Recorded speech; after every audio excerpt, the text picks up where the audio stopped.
Good morning, everybody. Happy Friday. Krystal, what's on the show today? Well, Sagar, today we have wall-to-wall coverage of the most important drama of our time, Sharpie Gate, folks. We are all over it, and other things too, today on Rising.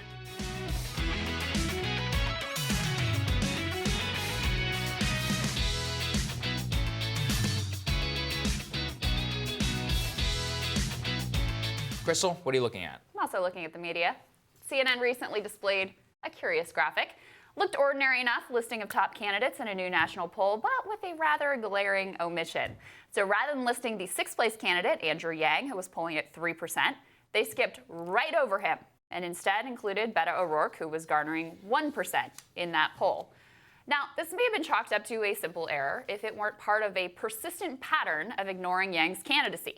One of Mr. Yang's supporters, Scott Santens, has been keeping track of all these slights on Twitter, an MSNBC graphic with other candidates polling at 2%, but Yang left off, oddly unbalanced graphics that seem to include just enough candidates to get the media favorites in, but exclude Mr. Yang. And as Axios recently pointed out, Andrew is 6th in the polling average, yet he's 14th in terms of the number of articles written about his candidacy. Clearly, there's something going on here. But what I've noticed is that Yang is not alone in facing media contempt. Without fail, every candidate who has come from outside the Democratic establishment or who has dared to question the Democratic establishment has been smeared, or they've been dismissed, or they've been completely ignored by the media.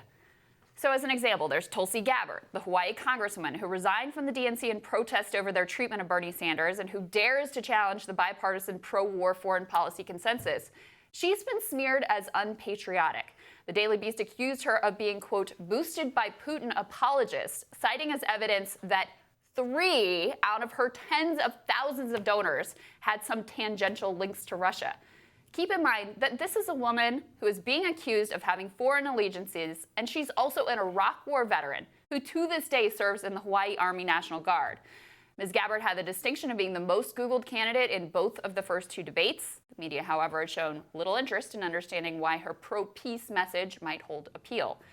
Now, I've talked quite a bit here about media bias against Bernie Sanders, the latest, most egregious case being a Washington Post fact check in which they found that Sanders had accurately cited academic research, but still managed to give him 3 Pinocchios anyway.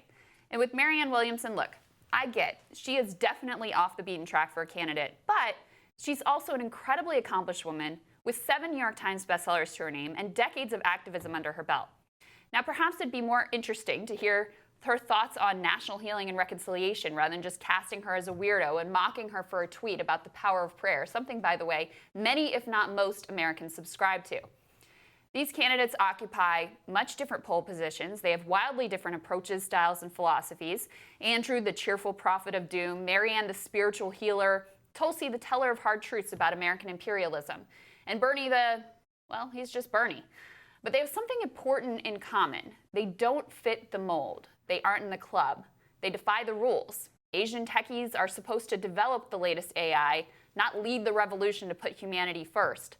Democratic women veterans are supposed to burnish the party's hawkish cred, not doggedly pursue diplomacy and engagement and call out the American war machine. Spirituality is not supposed to be mixed with politics on the left, even though religion is fully weaponized by the right. And with Bernie, septuagenarian democratic socialists who are not fashionable in any way are not supposed to be rock stars with the kids or top polling presidential contenders. Rather than deal with these contradictions, by the way, which have clearly fascinated the public, judging by Google and Twitter trends, it's easier to mock, to smear, or to ignore altogether. Not only do these candidates not fit the mold, though, they also in their own ways represent threats to the current holders of power. Marianne and Andrew, they didn't come up through politics, so they owe absolutely nothing to the Washington or Democratic Party elite. Tulsi dared to defy the Hillary coronation, so she definitely can't be trusted. Senator Sanders, though, is obviously the ultimate threat to the Washington neoliberal establishment. I asked him recently whether he did represent an existential threat to the Democratic Party. Here's what he said. Well, I don't want to speculate. I certainly understand that not everybody in the Democratic establishment, I think the third way folks referred to me as an existential threat to the Democratic Party. I think that was the term that they used. So, are you? In some ways I am. And that is that I want to transform the Democratic Party. Now, Sanders matches his critique of the party's corporatism and business-as-usual approach with an unmatched grassroots army and fundraising base. He's got his own base of power that requires nothing from a DC cocktail party. And when you are a threat to the political establishment, you are inherently a threat to the careers of political journalists who rely on access to that political establishment. There might not be an edict coming down from on high to destroy those candidates who threaten the system, but there are some natural defense mechanisms that kick in. And so strange graphics are made that just happen to leave you out. Fact checks are written that don't really seem to arrive at the facts at all. Coverage vacillates from total blackout to wild smear. Candidates who don't conform may be exactly what the country needs, but they are precisely what the media scorns. And Sagar, what I've realized is that all the things that make these candidates interesting to me are exactly what most of the media hates. I mean, here's the thing, though. They need to operate by their own objective standards. Andrew Yang in the RCP polling average is up there with like Beto or Rourke. Yeah. Compare the amount of coverage that both of the two candidates get. It's crazy. I mean, this is the same thing. They tried to write off Trump from the very beginning. It didn't happen. They're trying to write off all of these people. I'm not saying they necessarily will be the Democratic nominee, but you have to be fair to the people who are actually resonating with people on the ground because it tells us something very important about the country. Well, and here's the other thing. It's not just about who's likely to win. Right, Bernie Sanders didn't win last time around, but how much impact has he had on the nation because he offered a different vision and a different approach. All four of these candidates, in their own ways, whatever you think of them, they have ideas that are different from the mainstream. They have visions that are different. And so, if anything, I believe that justifies more coverage than even their polling position would indicate because they bring something that is fresh and different and worth debating to the table. And, you know, as we see, people want to hear more. They are Googling them more. They have more support on Twitter. There's more engagement there. And the fact that the media just tries to dismiss and ignore them, I think, hurts all of these candidates. Yeah, couldn't agree more.